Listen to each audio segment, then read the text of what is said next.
बिस्मिल्लाहिर्रहमानिर्रहीम। तमाम स्टूडेंट, उम्मीद है आप सब लोग खैरियत से होंगे। तो आज हम सीन, स्वाद, शीन यानी हरूफ तहज्जी के ऐसे हरूफ की प्रैक्टिस करने जा रहे हैं जो उर्दू के ख़त नस्तालीक में 80% अल्फाज के अंदर इस्तेमाल होती हैं। क्योंकि ये टूल्स भी हैं, ऑलरेडी ये टूल्स के अंदर भी ये चीज़ें शामिल हैं। क्लॉक वाइज ये सर्कल आया हुआ है और एंटी क्लॉक वाइज सर्कल के बारे में भी हम पहले पढ़ चुके हैं। देखिए, हमने उर्दू गिनती का 3 स्टेप वाइज डाला और clockwise shape of moon डाल दिया। इस तरह हम लोग ये प्रैक्टिस करेंगे सीन की।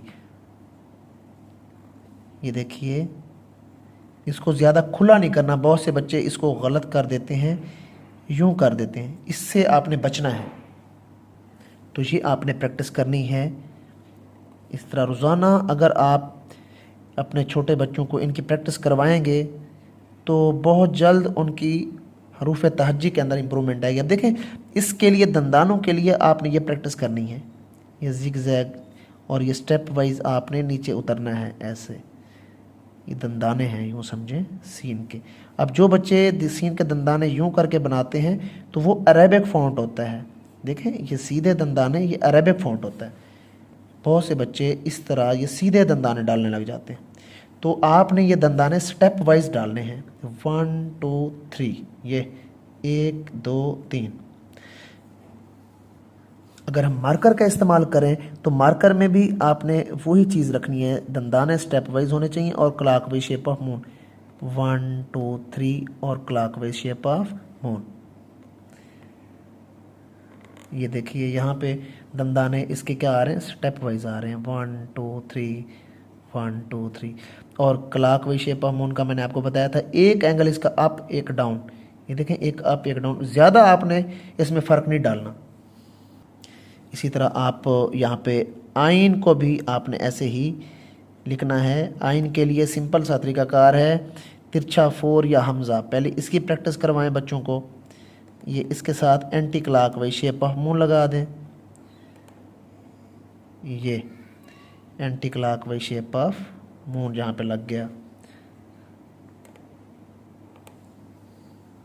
और इसके बाद आता है तिरछा 7। तिरछे 7 को मैंने आपको पहले भी बताया हुआ है कि आपने तिरछे 7 को जियो न्यूज़ के मोनोग्राम की तरह आपने बनाना है। ये स्लाइड टेढ़ी करके आपने अंदर ले आनी है, इसको सीधा नहीं करना। ये टेढ़ी अंदर की तरफ आएगी, यहाँ पे देखिएगा। और शेप ऑफ मून को ज़्यादा खुला नहीं करना।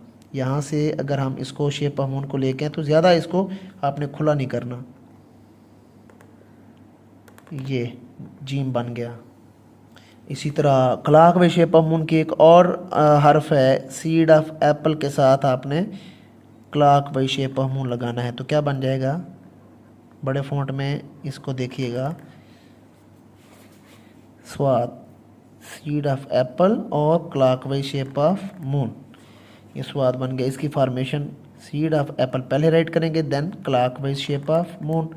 अब देखें, ये थोड़ा सा बड़ा, ये छोटा, ये बड़ा, ये छोटा।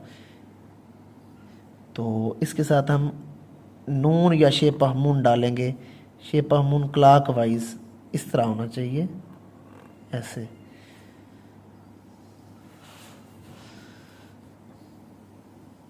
रोज़ाना आपने क्लॉक वाइज और anti clock wise shape of moon की प्रैक्टिस करनी है रोज़ाना। अगर आप 1-2 पेजेस रोज़ाना की बुनियाद पे प्रैक्टिस में लाते हैं इस तख्ती को, ये अब clock wise shape of moon है, ठीक है। और अब anti clock wise shape of moon, वो भी सेम ऐसे। इससे क्या क्या बनते हैं, ये वाले हर्फ इससे बनते हैं, हे, जीम की पूरी फैमिली। और ये clock wise shape of moon से लाम बनता है।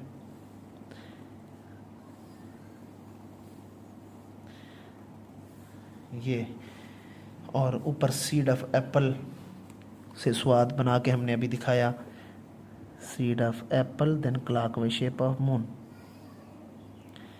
ये देखिए। और सीन के लिए उर्दू गिनती का 3 और clockwise shape of moon.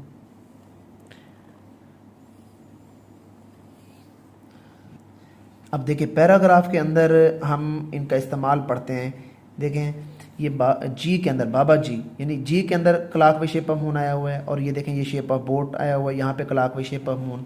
और ये भी क्लॉकवाइज शेप ऑफ मून है, और ये भी छोटी ए के अंदर भी क्लॉकवाइज शेप ऑफ मून है। यहाँ पे देखें गौर से कि आपको shape of moon anti clockwise और क्लॉकवाइज हर जगह पे नज़र आ रहा है। तो अल्फाज के अंदर इनका इस्तेमाल बहुत ज़्यादा है, पैराग्राफ के अंदर इनका इस्तेमाल बहुत ज़्यादा है। ये देखिए हर जगह पे शेप ऑफ बोट भी आया हुआ है, क्लॉकवाइज शेप ऑफ मून भी आया हुआ है, 80% इस्तेमाल हो रहा है। शेप ऑफ बोट देखें यहाँ आपके अंदर आई हुई है और इसके अंदर भी आया हुआ है। यहाँ पे देखें करीब के अंदर आया हुआ है और आपके अंदर आया हुआ है। ये सब छोटी छोटी चीज़ें समझने वाली हैं।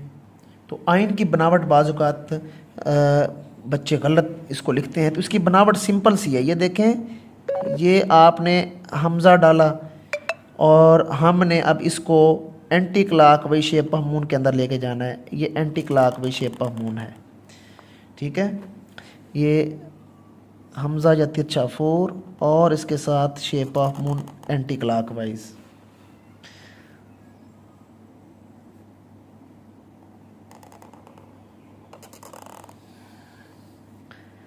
अब इसमें एक चीज़ का ख्याल करना है। यहाँ पे देखिए, अगर मैं इसको यहाँ पे ऐसे लाइन सीधी खींचता हूँ तो ये आउट ऑफ बैलेंस आ रहा है। ये देखें, ये आउट ऑफ बैलेंस है और ये इसका बैलेंस सीधा आ रहा है, बिल्कुल सीधा बैलेंस इसका ये है।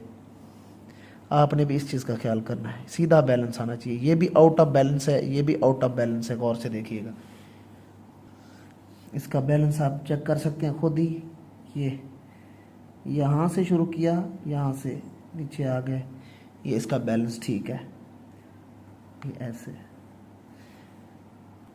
रोज़ाना जाके ये प्रैक्टिस इस तरह करेंगे तो आपके हरूफ तहज्जी ठीक होगी। इसमें बस शेप ऑफ मून का ख्याल करना है। जितनी भी शेप्स आई हुई हैं, anti clockwise shape of moon और क्लॉकवाइज शेप ऑफ मून, ये देखिए anti clockwise shape of moon है और ये clockwise shape of moon scene के अंदर आ रहा है। और अगर स्लाइड वाला शीन लिखना चाहते हैं तो सिंपल सा तरीका है। इसमें देखिए काफ के अंदर भी क्लॉकवाइज शेप ऑफ मून है। ये ऊपर वाली हरूफ तहज्जी को आप देख सकते हैं। तो ये तरीकाकार आप रखेंगे। जब आप डेली इसकी प्रैक्टिस करेंगे तो आपकी पोर्स एक्टिवेट हो जाएंगी, छोटे बच्चों को हरूफ तहज्जी लिखना आ जाएगी। ये बड़ी बेहतरीन प्रैक्टिस है उन न्यू बच्चों के लिए जो अभी क्लास में आए हैं या वो अपना पहला लेक्चर ले रहे हैं मेरे से। तो ये वाली तख्ती लाजमी आप करें रोज़ाना की बुनियाद पे। तो अगर आप लोग इन क्लॉकवाइज और anti clockwise shape of moon को ठीक करेंगे तो आपके जो अल्फाज हैं और जो तख्तियाँ हैं वो भी बहुत प्यारी बनेंगी। अब देखें, ये काफ की तख्ती है, इसके अंदर क्लॉकवाइज शेप ऑफ मून और anti clockwise shape of moon देखें कैसे आए हुए हैं। गौर से देखिएगा, इसमें शेप ऑफ बोट कैसे आ रही है। अगर आपको बे लिखना आता था तो फे आपको लिखना आ गया। कॉन्सेप्ट के साथ अगर आप चलते हैं तो आपको बहुत चीज़ें जो है ना आपके लिए आसान हो जाती हैं। अब इसके अंदर देखें, बज के अंदर देखें anti clockwise shape of moon आपको लिखना आया तो ये बज आपका ठीक हो गया। बन के अंदर देखें, बल के अंदर देखें, बस के अंदर देखें और ये बब के अंदर देखें, बफ के अंदर भी आप देखें कि shape of boat, shape of moon बहुत इंपॉर्टेंट हैं। पहले लेक्चर से आपको बार बार पढ़ाया जा रहा है। तो इसी तरह आपने हरूफ तहज्जी की प्रैक्टिस करनी है। शेप ऑफ बोर्ड के तकरीबन 10 पेजेस आप डेली लिखें इस शेप ऑफ बोर्ड से बनने वाले, फिर फे के, फिर बड़ी ए के और ये क्याफ वगैरह के। तो ये एक ही चीज़ है, इसके अंदर शेप ऑफ बोर्ड इस्तेमाल हो रहा है और इसके अंदर anti clockwise shape of moon इस्तेमाल हो रहा है जीम और आइन के अंदर, और इसके अंदर क्लॉकवाइज शेप ऑफ मून इस्तेमाल हो रहा है। ये देखें गौर से। तो उम्मीद करता हूँ आज का सेशन आपको अच्छा लगा होगा। जो पेरेंट्स अपने छोटे बच्चों की राइटिंग के लिए परेशान हैं वो मेरे से ऑनलाइन क्लास में अपने बच्चों का एडमिशन करवा सकते हैं। बहुत जल्द उनके बच्चों के अंदर इम्प्रूवमेंट लाऊंगा इंशाल्लाह ताला। डेली बेसिस पे आपको वीडियो लेक्चर भी भेज दिया करूँगा और ऑनलाइन क्लास में भी आपको रोज़ाना जो है ना जो होमवर्क है आपको मिल जाएगा। तो मेरे चैनल को लाजमी सब्सक्राइब करना है। इंशाल्लाह नेक्स्ट वीडियो में आपसे मुलाकात होगी। अपना ढेर सारा ख्याल रखिएगा। खुदा हाफिज़।